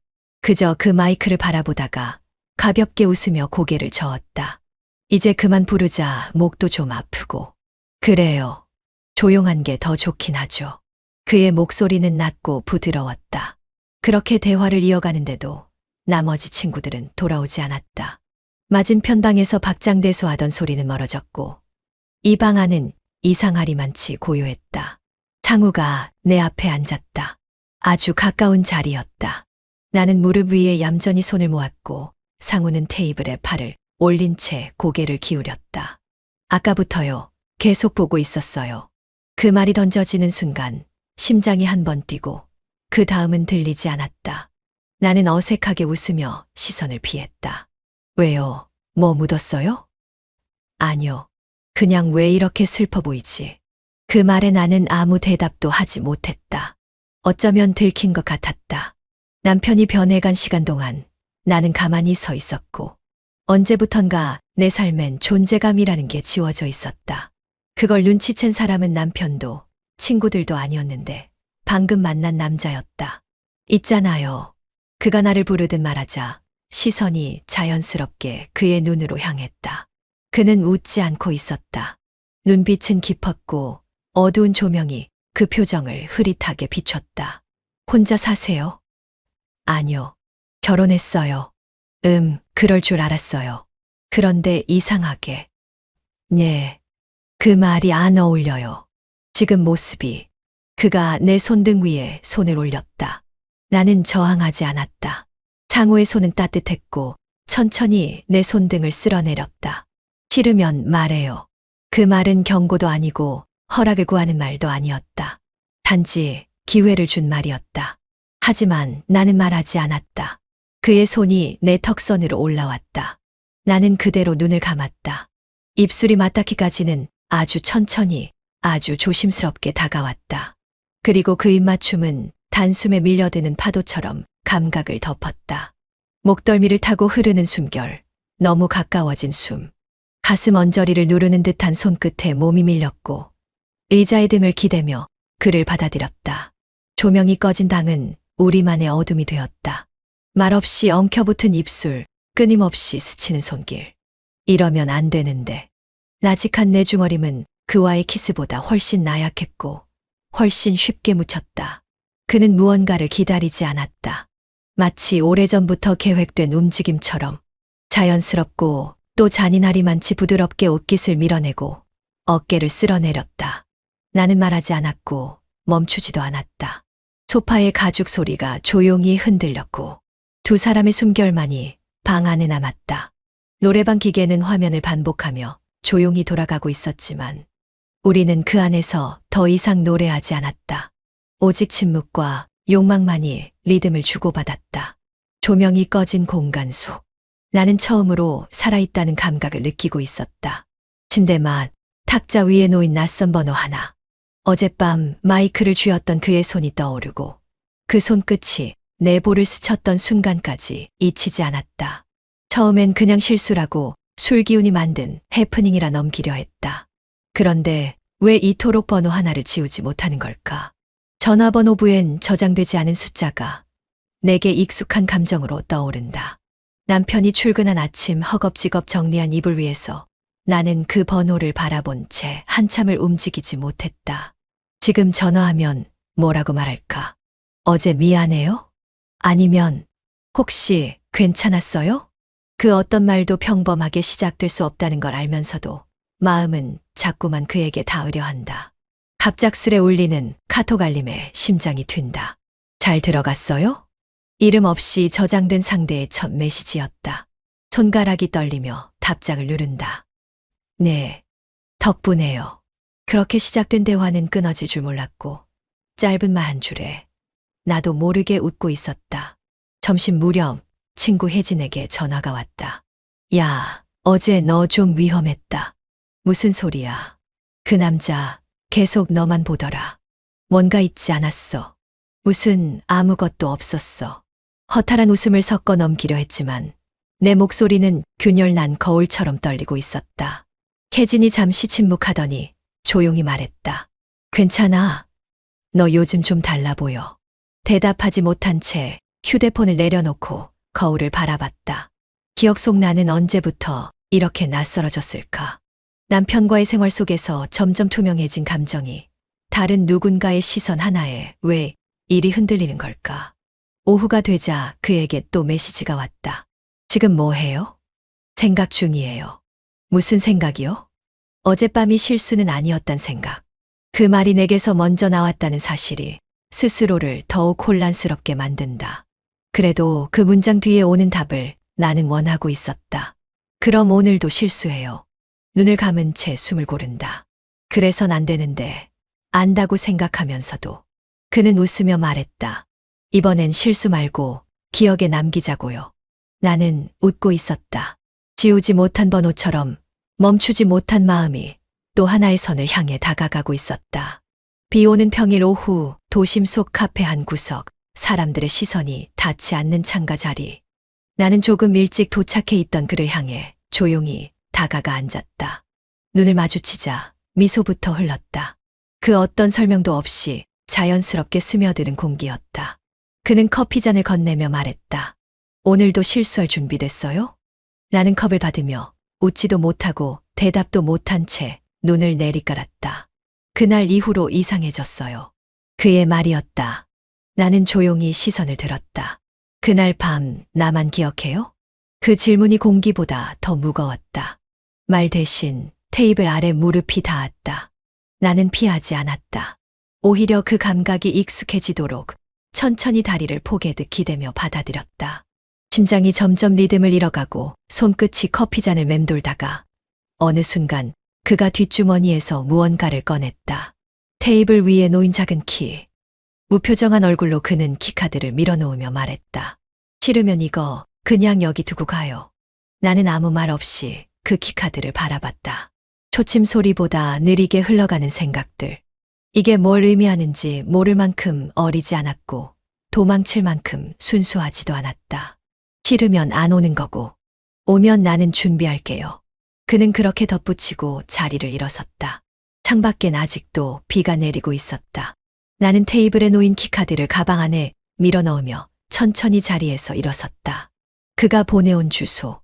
생전 처음 가보는 뒷골목 모텔. 네온사인이 물비늘처럼 흐르고 있었다. 프런트에서 카드키를 받자 직원은 시선을 주지도 않았다. 방 번호는 207호. 엘리베이터 안 혼자라는 사실이 조금은 위안이 되었다. 하지만 버튼 위 손을 올린 순간부터 숨이 조금씩 얕아졌다. 문 앞에 섰을 때 문득 걱정이 들었다. 이게 잘못된 선택이라는 건 알고 있었지만 이미 여기까지 와버린 걸 되돌릴 수 없다는 것도 알았다. 카드키를 가져다 대자 초록색 불빛과 함께 딸깍 하고 문이 열렸다. 방 안엔 조명이 절반쯤 꺼진 채 은은하게 공간을 덮고 있었고 그는 창가 커튼 옆에 서서 조용히 고개를 돌렸다. 왔네요. 그 한마디에 나는 문을 닫았다. 닫히는 소리와 동시에 누군가의 도덕과 윤리, 삶과 가정 같은 건 문 밖으로 사라졌다. 그는 나를 향해 걸어왔고 나는 뒤로 걸음을 옮기지 않았다. 침묵이 방을 가득 메운 채 그의 손이 내 볼을 천천히 쓸었고 그 입술이 내 눈꺼풀에 먼저 닿았다. 입술이 지나간 자리에 심장이 뛰었고 그 다음은 너무 길게 기다렸던 터치였다. 셔츠 단추가 하나씩 풀려갔고 내 손끝도 어느 순간 그 허리춤을 당기고 있었다. 말없이 숨결만 가끔씩 마주치는 눈빛으로 우리는 그날 밤을 실수가 아닌 기억으로 새겨가고 있었다. 아침 8시 식탁 위로 김이 피어오르는 된장국 냄새와 가꾸운 계란 프라이의 고소한 향이 퍼졌고 남편은 익숙한 자리에 앉아 식사를 시작했다. 나는 무표정한 얼굴로 밥 공기를 건넸고 그가 입가에 밥풀을 묻힌 채 말했다. 당신 요즘 좀 밝아졌네. 그 말의 순간 젓가락이 손에서 미끄러질 뻔했지만 나는 곧 평정을 되찾고 덤덤한 목소리로 되받았다. 그래 보여. 그냥 날씨가 따뜻해서 그런가. 그는 고개를 끄덕였고 나는 식탁 맞은편에서 그를 바라보았다. 습관처럼 흘러가는 대화, 같은 자리에 앉아 같은 음식을 먹는 그 시간이 낯설게 느껴지지 않는 것도 사실이었다. 하지만 그와의 대화는 언제부턴가 벽을 두고 나누는 메아리 같았다. 돌아오는 말은 있지만 감정은 닿지 않았다. 내일은 또 운동 가는 거야? 내가 물었다. 응, 요즘 몸이 좀 무거워서. 당신도 뭐라도 좀 하든가. 요가나 걷기라도. 그의 말투는 가볍고 무심했고 나는 속으로 웃으며 대답했다. 그럴까 봐. 나도 나름 움직이고 있거든. 그는 웃었고 나도 따라서 웃었다. 서로가 각자의 거짓을 짊어진 채 마주보고 웃는 그 상황이 아이러니하게도 하루의 시작을 편하게 만들어줬다. 식사를 마친 남편은 늘 하던 대로 넥타이를 매고 거울 앞에서 머리를 정리한 뒤 습관처럼 내게 인사를 건넸다. 다녀올게. 응, 조심히 가. 그가 현관문을 닫고 나가자 그제야 긴장이 풀린 몸이 의자에 깊게 파묻혔다. 커피 한 잔을 내려 머그잔을 들고 거실로 향했지만 내 시선은 자연스럽게 욕실 거울을 향해 멈췄다. 거울 속에 비친 얼굴은 분명 나였다. 그런데도 그 눈빛, 입꼬리, 피부색 쪽까지 전부 다른 사람처럼 보였다. 한때는 아이를 키우던 엄마였고 매일 저녁 반찬 걱정을 하던 아내였고 주부로서 일상을 채워가던 사람이었다. 하지만 지금의 나는 누군가의 욕망을 기억하고 누군가의 손끝을 기다리는 여자였다. 화장기 없는 얼굴을 가만히 들여다보며 나는 그가 말했던 밝아졌다는 말의 의미를 곱씹었다. 그건 웃음이 많아졌다는 뜻일까? 아니면 눈빛이 뭔가를 감추고 있다는 걸 들켜버린 걸까? 전날 밤 그 남자의 손이 내 머리카락을 쓸며 말했다. 당신은 웃는 게 예뻐요.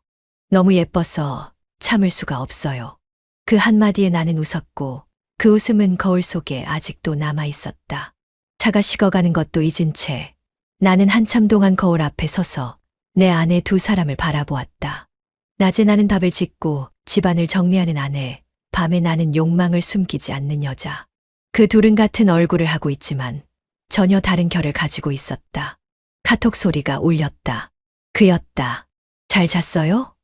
아직도 어젯밤 생각나요. 나는 손끝으로 자판을 눌렀다. 나도요. 오늘 또 보고 싶어요. 문자 하나를 보내는데 몇 초밖에 걸리지 않았지만 그걸 누르는 손가락은 마치 다른 사람의 것처럼 낯설었다. 그리고 그 낯설미 이상하게도 편안했다. 금요일 오전 남편은 출장 가방을 챙기며 말했다. 일요일쯤 들어올 것 같아. 일정이 좀 길어졌어. 나는 고개만 끄덕였고 그가 문을 나서자마자 준비해둔 여행 가방을 끌고 집을 나섰다. 친구와 약속한 국내 여행이었고 오랜만에 맞이하는 혼자의 자유였다. 하지만 실은 친구가 급하게 일이 생겨 도착이 늦어진다는 문자를 받은 건 도착 직전이었다. 호텔 체크인을 하고 짐을 풀며 소파에 앉아 커튼을 젖혔을 때 창밖의 도시는 낯설었고 거리를 가로지르는 사람들의 표정은 바빴다. 그런데 갑자기 핸드폰 화면이 반짝이며 도착한 메시지 하나. 나 지금 근처에 있어요. 혹시 잠깐 볼 수 있을까요? 그였다. 그날 밤 노래방에서 처음 입을 맞췄던 남자. 그리고 두 번째, 카페에서 룸키를 올려놓으며 내 눈을 보았던 그 사람. 망설였다. 정말 망설였다. 하지만 왠지 모르게 허전한 이 도시, 낯선 호텔방, 그리고 침대 위에 널브러진 내 옷까지는 모든 것이 그의 존재를 허락해주는 듯했다. 그를 만난 건 호텔에서 조금 떨어진 조용한 골목의 작은 레스토랑이었다. 그는 익숙한 듯 와인을 주문했고 나는 아무 말 없이 그 잔을 받아들었다.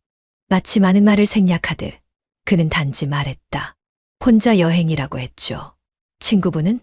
급한 일이 생겼대요. 내일쯤 온대요. 그는 고개를 끄덕이며 잔을 비웠고 우리는 오래도록 침묵 속에서 술을 마셨다.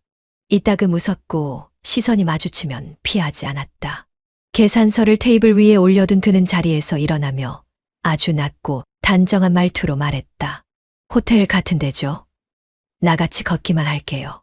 진짜로. 그 진짜라는 말이 더 위험하게 느껴졌다. 함께 호텔로 걸어가는 내내 그의 손은 내 손에 닿지 않았지만 걸음걸이와 숨결의 속도는 나를 따라잡으려는 것처럼 촘촘히 다가왔다. 호텔 방 앞 키를 꺼내며 나는 웃었다. 진짜 걷기만 하고 갈 거예요.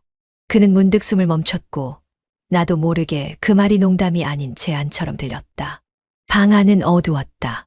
불은 켜지 않았고 커튼은 젖힌 채였다.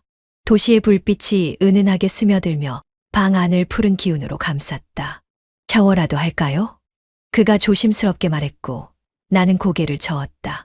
아니요. 그냥 여기 이렇게 있어줘요. 지금처럼. 소파에 앉은 그는 무릎 위로 내 시선을 끌어당겼고 나는 천천히 다가가 앉았다. 손등이 닿았고 이어진 건 목덜미에 닿는 입술이었다. 그의 손이 내 뒷머리를 쓸며 머리를 당기듯 감싸 안았다. 나는 눈을 감았다. 혀끝이 내 귓불을 훑으며 속삭일 때 내 숨은 짧아졌고 그 순간만큼은 이 방에, 이 도시엔 우리 둘만 존재하는 것 같았다. 당신이 내 옆에 있으니까 난 숨 쉴 수 있어요. 그 말은 과장도 아니고 거짓도 아니었다. 그는 나를 침대 쪽으로 이끌었고 나는 거부하지 않았다. 오히려 먼저 셔츠 단추를 풀며 말했다. 이건 내 선택이에요. 핑계는 안 만들게요. 그는 대답하지 않았고 대신 손끝으로 내 허리를 감싸며 천천히 깊게 창밖의 불빛보다 뜨겁게 내게 몸을 기울였다. 금요일 저녁 남편은 부장님 회식이 늦어질 것 같다는 짧은 메시지를 남기고 연락을 끊었다. 나는 고개를 끄덕였지만 문득 알림창을 내려보던 손끝이 가늘게 떨렸다. 회식이라는 단어가 이제는 핑계처럼 들리는 시점이었다. 혼자서 끓여 먹은 라면은 금방 식었고 TV 소리는 자꾸만 멍하게 멀어졌다. 한참 후 시계바늘이 자정을 넘겼을 무렵 남편에게 전화를 걸었다. 받지 않았다. 또 한 번 다시. 여전히 부재중 신호음만 반복되었고 나는 슬리퍼를 끌며 베란다로 나가 창밖을 내다봤다. 동네는 조용했다. 가끔 강아지 산책시키는 발소리, 차 시동 켜는 소리만 들릴 뿐. 그 고요한 풍경 속에서 내 마음은 점점 더 소란스러워졌고 나는 결국 와인을 한 잔 따르며 스스로를 진정시키려 했다. 그때였다. 방금 전까지만 해도 입었던 니트 원피스에 은은히 남아있던 무언가. 낯선 향수의 잔향. 정확히는 그 사람이 내 목덜미에 묻힌 채 남겼던 그것. 나는 황급히 옷을 벗어 세탁기에 밀어 넣었고 샤워기로 온몸을 씻어내려 하다가 거울 속 내 표정을 보고 잠시 멈췄다. 씻는 게 목적이 아니라 덜미에 스며든 감정을 씻어내고 싶었던 건지도 몰랐다. 그날 밤 남편은 집에 들어오지 않았다. 토요일 새벽까지도 그의 연락은 없었다. 그리고 아침 현관문이 조심스레 열리는 소리에 나는 잠에서 깨어 거실로 나왔다. 남편은 미안한 얼굴을 하려다 말고 슬리퍼를 신은 채 그대로 주방으로 걸어갔다. 나는 아무 말 없이 그 뒷모습을 지켜봤고 그의 코트를 받아 거실 옷걸이에 걸었다. 그 순간 내 코트 옆에 걸린 남편의 외투에선 낯선 향이 묻어 있었다. 그것은 내가 방금 벗어 던진 감정과도 같은 종류의 냄새였다. 그러나 남편은 아무렇지 않게 컵에 물을 따르며 말했다. 아, 나 그냥 어제 대리운전 끝나고 친구 집에서 잤어. 갑자기 비도 오고 술이 좀 과했거든. 나는 고개를 끄덕이며 대답했다. 그래요. 뭐 그런 날도 있죠. 그때 남편이 문득 내게 다가왔다. 내 어깨에 손을 얹고는 이틀 만에 보는 얼굴이라며 슬며시 웃었다. 근데 당신 향수 바꿨어. 나는 흠칫했지만 눈을 피하지 않고 말했다. 아니, 왜? 냄새가 좀 그래. 그는 어깨를 으쓱이며 고개를 저었다. 아니, 그냥 뭔가 좀 달라서. 그 대화는 그렇게 끝났지만 서로의 코끝을 스친 잔향은 그 순간 더 많은 말을 남겼다. 남편이 화장실에 들어간 뒤 나는 그의 코트를 다시 들고 천천히 냄새를 맡았다. 향이 겹치는 감각, 뭔가 모순적인 찔림. 그가 내게서 느낀 냄새, 내가 그의 옷에서 맡은 냄새. 어쩌면 우리 둘은 서로를 속이며 동시에 같은 죄를 짓고 있었는지도 모른다. 방 안은 조용했고 TV에서는 주말 아침 드라마가 희미하게 흘러나오고 있었다. 나는 커피를 내리며 그가 화장실에서 나오는 소리를 듣고 문득 생각했다. 이건 정말 어디까지 감출 수 있을까? 어디 갔다 왔어? 남편은 평소처럼 밝게 웃지 않았다. 식탁에 커피를 올려두던 나는 그 질문이 단순한 궁금증이 아니라는 걸 그의 눈빛에서 빠르게 읽어냈다. 단어는 짧았지만 얹힌 무게가 무거웠다. 언제부턴가 이런 식이었다. 평범한 말투 속에 염탐이 섞여 있고 툭 던진 물음 하나에도 내가 멈칫하는 순간이 많아졌다. 영희랑 점심 먹었어. 진짜 오랜만에 봤거든. 거짓은 아니었다. 정확히 말하면 영희를 2시까지 만났고 그 이후의 2시간은 말할 수 없는 누군가와 함께였다는 것만 뺀 진실이었다. 남편은 고개를 끄덕이며 커피를 마셨고 나는 마른 입술을 적시듯 천천히 물을 마셨다. 시계 초침 소리가 방 안을 울리는 듯 고요한 순간 그의 손이 슬며시 테이블로 미끄러졌다. 그리고 내 휴대폰 쪽으로 향했다. 폰 좀 줄래? 어제 그 치과 이름 좀 보게. 나는 재빨리 폰을 손에 들며 웃었다. 아, 그거 내가 저장은 안 해놨어. 문자로 받은 거라 지워졌을 수도 있어. 말을 마친 뒤 습관처럼 휴대폰을 엎어 테이블 위에 내려놓았다. 그 순간 남편의 눈동자가 짧게 흔들리는 것을 나는 확실히 보았다. 없는 게 습관이야? 그는 웃으며 물었지만 그건 분명 장난이 아니었다. 나는 조금 웃으며 대답했다. 당신도 늘 엎어놓잖아. 그 말에 그는 잠시 입술을 다물었고 나는 그 틈을 타 싱크대 쪽으로 몸을 돌렸다. 찬물 한 잔을 따르며 뒤통수가 서늘해지는 기분을 삼키려 애썼다. 갑자기 그가 덧붙였다. 요즘 늦게 들어올 때 많아. 뭐 재미있는 거라도 생겼어. 나는 컵을 내려놓으며 등을 돌렸다. 그리고 최대한 가벼운 말투로 대답했다. 글쎄, 사람은 재미가 없어도 살아야 하니까. 그냥 걷는 거 좋아졌어. 혼자서 걷는 거. 그래, 혼자가 편할 때도 있잖아. 생각도 좀 정리되고. 남편은 그 말에 고개를 끄덕이더니 자기 휴대폰을 확인하며 일어섰다. 그리고 덧붙였다. 그럼 오늘도 좀 걷고 올 거야? 그 말에는 숨겨진 미묘한 도전이 들어 있었다. 나는 웃으며 대답했다. 응. 오늘은 좀 많이 걸을지도 모르지. 남편의 손이 어깨 위에 내려앉았을 때 그 따뜻함이 오히려 낯설게 느껴졌고 나는 그 손길이 미안해서가 아니라 참을 수 없어서 조금 몸을 틀었다. 돌아보지 않았는데도 그의 표정이 어땠을지 눈앞에 그려지는 건 내가 여전히 그의 시선과 온도를 기억하고 있다는 말이었고 그 사실이 또 한 번 나를 지치게 만들었다. 요즘 왜 이렇게 피곤해 보여? 무슨 일 있어?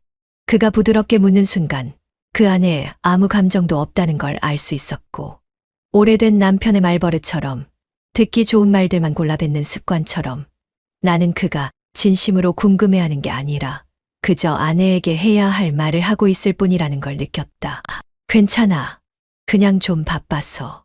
물컵을 씻는 내 손끝은 한 번도 남편 쪽으로 향하지 않았고 내가 조용히 한숨을 내쉬며 부엌을 정리하는 동안에도 그는 내가 언제부터 이렇게 달라졌는지 알아차리지 못했다. 불 꺼진 거실을 지나당으로 들어가면서 문득 그런 생각이 들었다. 지금 이 집에서 나만 바뀌고 있다는 것. 그의 시선은 여전히 어제에 머물러 있고 나는 이미 다른 감정과 시간을 살아가고 있다는 것. 폰 진동이 작게 울렸고 메시지 창에 뜬 익숙한 이름을 보며 나는 본능적으로 손가락을 움직였고 메시지는 짧았지만 가슴 깊숙한 곳에 묘하게 뜨거운 열기를 남겼다. 오늘 카페에서 봤던 그 옷. 잘 어울렸어요. 답장을 하지 않으려 했지만 결국엔 짧게 아주 조심스러운 말 한 줄을 눌러보냈다. 그냥 집에 있던 거예요. 다음에 좀 더 신경 써볼게요. 손끝이 먼저 반응하는 감정이 이렇게도 익숙해졌다는 게 두려운 줄도 모르고 설레었고 익숙했던 남편의 웃음보다 낯선 사람의 칭찬 한마디가 더 오래 남는다는 걸 인정하고 싶지 않았지만 거부하지도 않았다. 남편이 뒤늦게 들어온 방 안은 조용했고 그는 내 옆에 누워 등을 돌린 채 이불을 끌어당겼고 나 역시 그와 같은 방향으로 등을 맞댄 채 천장을 바라보며 마음속에서 서서히 일어나던 무서운 진실을 외면하려 했다. 이 관계가 예전과 같지 않다는 걸, 아무리 노력해도 돌이킬 수 없다는 걸 나조차 알고 있었다. 그렇게 이중생활의 문턱을 넘으며 나는 혼잣말로 속삭이듯 되뇌었다. 당신 변한 건 나야. 오랜만에 모인 친구들과의 저녁 식사 자리.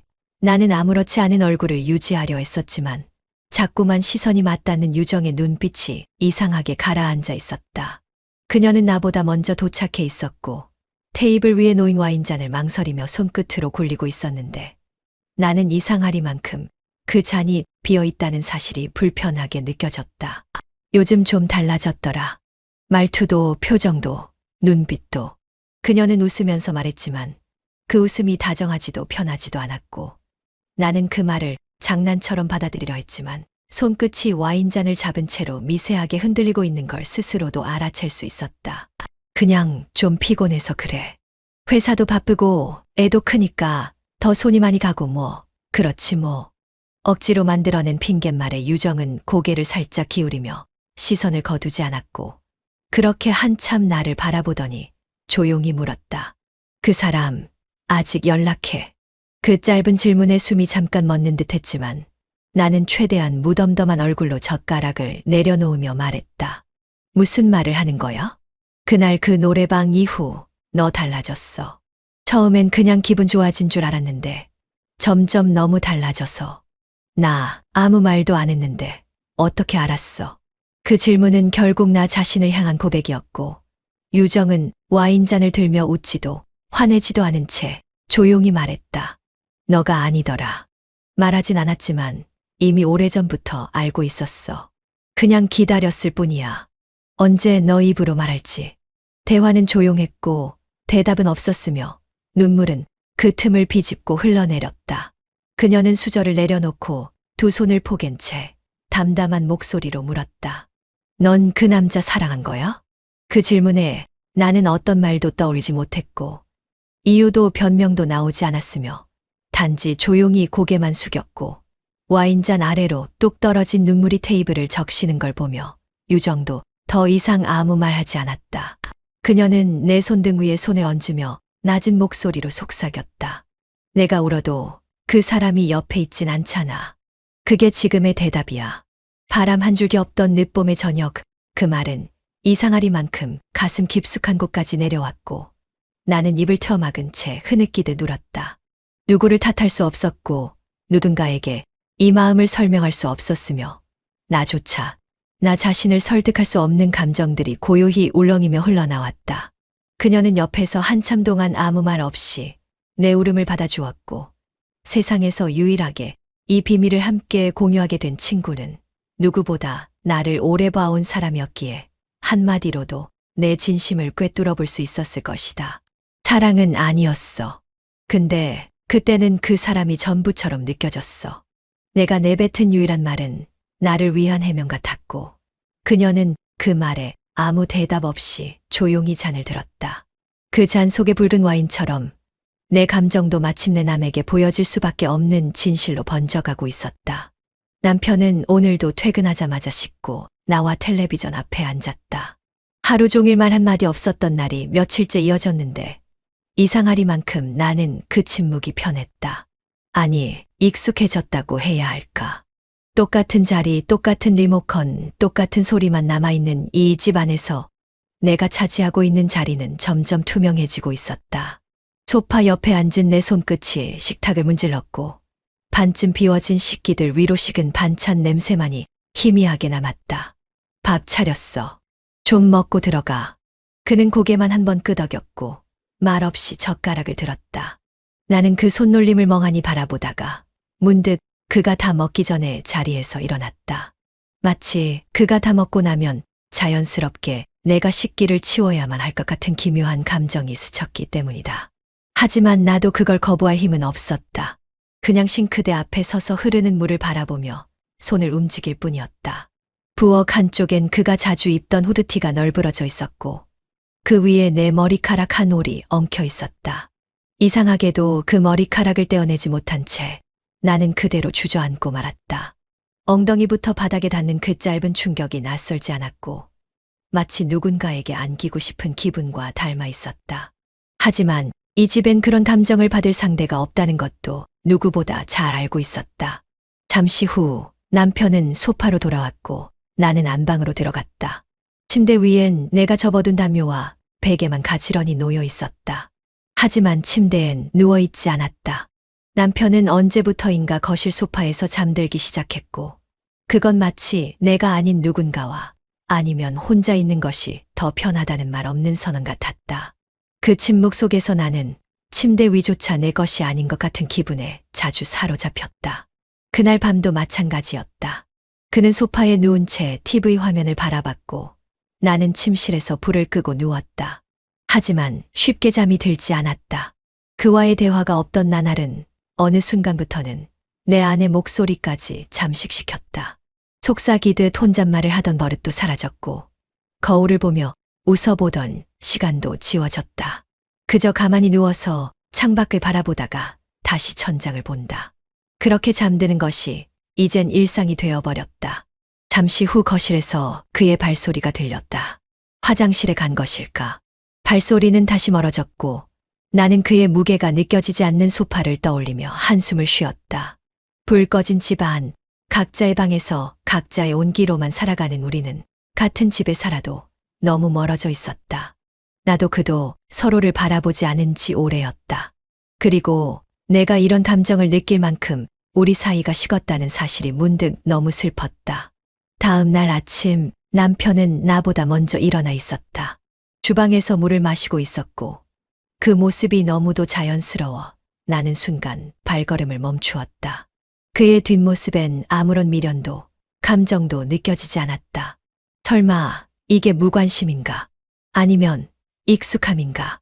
나는 여전히 그 경계가 헷갈렸다. 오늘 저녁에 나가서 밥 먹자. 그가 그렇게 말했다. 하지만 그 말 속엔 어떤 온기도 없었다. 마치 평소와 다를 것 없는 보고서 같은 목소리. 나는 대답하지 못하고 고개만 끄덕였다. 그러고는 작은 미소를 흘리는 척했지만 입꼬리는 제대로 올라가지도 않았다. 그날 저녁 우리는 가까운 중식당에 갔다. 볶음밥 하나, 짬뽕 하나. 익숙한 메뉴에 익숙한 의자. 그 앞에 앉은 그는 여전히 휴대폰만 바라보고 있었다. 나는 물컵을 들고 찬물 한 모금을 마셨다. 한참을 말없이 있다가 그가 입을 열었다. 요즘 좀 바쁘다. 집엔 자주 못 들어올 거야. 그 말에 나는 그래. 라고만 했다. 다시는 따지고 싶지도 않았고 이미 오래전에 내려놓은 감정이었다. 대신 숟가락을 들고 조용히 밥을 떠먹었다. 짬뽕 국물은 괜히 짰고 입안이 화끈하게 얼얼했다. 하지만 그 뜨거움조차도 나는 반가웠다. 오랜만에 뭔가를 느낀 기분이었기 때문이다. 집으로 돌아오는 길, 그는 말이 없었고 나도 창밖만 바라봤다. 반짝이는 간판, 빨간 신호등, 빠르게 지나가는 행인들. 모두 다 우리와 상관없는 세계 같았다. 집 앞에 도착하자 그는 먼저 문을 열고 들어갔고 나는 잠시 현관 앞에 서서 숨을 고르다 따라 들어갔다. 불 꺼진 거실에서 나는 조용히 그가 누운 소파를 바라봤다. 그는 등을 돌린 채 누워 있었고 나는 안방으로 향했다. 그리고 그제야 깨달았다. 이 침묵이, 이 거리감이 우리의 관계에서 가장 무서운 벽이라는 것을. 분노도 아니고 애정도 아니고 그저 아무 말도 없는 상태. 그것이야말로 모든 게 끝났다는 가장 명확한 신호였다. 나는 침대에 누워 불을 끄고 창문을 바라봤다. 그 창밖에서 부는 바람 소리보다 더 크게 울리는 건 내 마음속의 공허함이었다. 그리고 그 공허함 속에서 나는 끝내 스스로를 탓하고 있었다. 무엇을 왜 어디서부터 잘못된 건지조차 알 수 없었지만 확실한 건 단 하나였다. 나는 지금 아무것도 아닌 존재가 되어가고 있었다. 그리고 그 사실이 이 집 안의 공기보다도 더 무겁게 나를 짓누르고 있었다. 햇살이 유난히 따사로운 아침이었다. 따뜻한 빛이 창문을 타고 거실까지 들어와 바닥에 눈 먼지 알갱이들마저 포근하게 감싸 안는 느낌이었다. 그런데 그 조용하고 평화로운 풍경 속에 있는 나는 어느 방향으로도 감정이 기울지 못한 채 멍하니 앉아 있었다. 창밖 나무 가지에 앉은 새들이 지저귀는 소리도, 전기 주전자가 끓는 소리도 모두 나와는 상관없는 배경음처럼 멀게만 느껴졌다. 부엌 식탁엔 커피잔 하나와 반쯤 먹다만 토스트가 놓여 있었고 의자 하나는 여전히 그의 자리를 향해 비스듬히 돌려져 있었다. 나도 모르게 손을 뻗어 그 의자를 돌려 제자리에 가지런히 맞췄다. 이제 그 누구도 그 자리에 앉을 일은 없을 테니까. 아마 오늘처럼 내일도 모레도 그 자리는 빈 채로 남을 것이다. 어제 나는 그 사람에게 메시지를 보냈다. 아무 말 없이 단 한 장의 사진. 공원 벤치에 홀로 앉아 있던 나의 그림자를 담은 흑백 사진. 어떤 말도 없었고 답장도 오지 않았다. 그렇게 끝났다. 아니, 그렇게 끝내기로 한 것이다. 지난 몇 달간 이어졌던 이중적인 삶, 낮에는 아내로 밤에는 연인으로 살아야 했던 긴 시간은 결국 내 안의 모든 감각을 무디게 만들었고 어느 순간부터 나는 숨을 쉬면서도 살고 있다는 확신이 사라졌었다. 그런데 이상하게도 그와 함께한 시간 속에서는 살아있다는 느낌이 들었다. 누군가의 시선이 내 어깨에 닿고 의도치 않은 웃음이 흘러나오고 우연히 맞닿은 손끝 하나에 심장이 빨리 뛰는 감각. 그것들이 거짓이든 일시적인 열기였든 간에 분명 나는 그 순간들 속에서 살아있었다. 넌 후회 안 해? 친구가 그날 내게 그렇게 물었었다. 나는 대답하지 않았고 대답할 수 없었다. 하지만 지금은 말할 수 있을 것 같다. 후회는 안 해. 하지만 돌아가고 싶진 않아. 그건 회피도 정당화도 아니었다. 단지 내가 감당한 감정의 무게에 대한 솔직한 평가였다. 바람을 피웠고 가정을 속였으며 거짓과 비밀로 나를 채웠던 그 시간들은 분명 죄였다. 하지만 그 속에서 나는 살아있었고 어딘가로부터 도망치고 싶은 간절함도 있었다. 그리고 그 도망의 끝에서 나는 결국 스스로와 마주하게 됐다. 남편은 모든 걸 알고 있었을 것이다. 그가 아무 말 없이 나를 바라보던 밤들, 대답 대신 침묵으로 일관하던 저녁들, 그 모든 순간이 이미 내 죄를 들킨 시간들이었을지도 모른다. 하지만 그는 아무 말도 하지 않았다. 끝까지 침묵으로 일관한 그의 태도는 어쩌면 나보다 먼저 포기했기 때문일 것이다. 문득 그 사람의 이름이 입안에서 맴돌았다. 휴대폰을 들어 그의 이름을 눌러보다 그대로 다시 꺼버렸다. 다시는 부를 수 없을 이름. 그렇다고 완전히 지울 수 없는 흔적. 내 감정의 일부를 끌고 가버린 사람. 그가 없는 이 공간은 다시 이전의 일상으로 돌아온 듯 했지만 나는 그곳에 예전처럼 서 있을 수 없었다. 거울 앞에 섰다. 눈가에 번진 크림을 닦고 머리카락을 빗어 올리며 천천히 숨을 고른다. 예전보다 더 말라 보이는 내 얼굴, 좀 더 날카로워진 눈빛. 모든 걸 지나고 난 지금 나는 조금은 달라진 사람이 되어 있었다. 그게 좋은 건지 나쁜 건지는 모르겠다. 다만 확실한 건 있다. 나는 더 이상 같은 실수를 반복하지 않을 것이다. 그와의 시간이 나를 비추는 거울이었다면 이제 나는 그 거울을 닫고 걸어 나가야 한다. 죄책감도 후련함도 모두 남겨둔 채 나라는 존재를 다시 정의하고 싶었다. 언젠가 정말 나를 위해 웃을 수 있는 날이 올 거라고 믿고 싶었다. 나는 다시 식탁에 앉아 식은 커피를 한 모금 마셨다. 그 맛은 쓰고 또 썼다. 하지만 득스디슨 맛조차도 이제는 견딜 수 있을 것 같았다. 그땐 살아있다고 느꼈어요. 모든 게 흔들렸고, 그래서 뜨거웠고, 그래서 더 기억에 남았어요. 하지만 지금은 그냥 조용하게 내가 나였던 시간들을 정리하려고 해요. 밖에서는 봄바람이 지나가며 커튼을 흔들었다. 나는 그 흔들림을 바라보며 마치 끝나지 않은 속죄의 여운을 잠시 떠올렸지만 다시 눈을 감았다. 끝났다는 걸 알면서도 어쩌면 마음 어딘가에선 다시 시작하고 싶다는 욕망이 남아 있었는지도 모른다. 하지만 그건 이제 묻어야 할 감정이었다. 그리고 나는 조용히 일어나 커피 잔을 싱크대에 내려놓았다. 오늘은 정말 후회 없이 끝내기로 했다.